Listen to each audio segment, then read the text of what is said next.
పార్వతీపురం మన్యం జిల్లా సాలూరు మండలం కురుకుటి పంచాయతీ డెంసరాయి గ్రామంలో సరైన పాఠశాల లేక ఇబ్బందులు పడుతున్న 58 మంది విద్యార్థులు.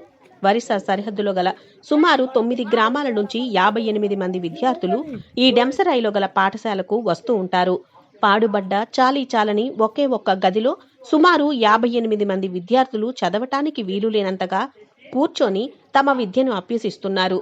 ఈ 58 మంది విద్యార్థులకు ఒకే ఒక్క టీచర్ ఉండటం, ఇరుకైన శిథిలావస్థకు చెందిన ఈ గదిలో పిల్లలకు విద్యను నేర్పుతూ ఉండడం, ఎప్పుడు పడిపోతుందో తెలియని ఈ పాఠశాలకు తమ పిల్లలను గత్యంతరం లేక పంపుతున్నామని తల్లిదండ్రులు ఆవేదన వ్యక్తం చేస్తున్నారు. రాష్ట్రంలో పాఠశాలలో అన్ని అభివృద్ధి చేశామని గొప్పగా చెప్తున్న నాయకులు, అధికారులు గత కొన్ని దశాబ్దాలుగా ఈ పాఠశాలను ఇలా వదిలేయడంపై గ్రామస్తులు అసహనం వ్యక్తం చేస్తున్నారు.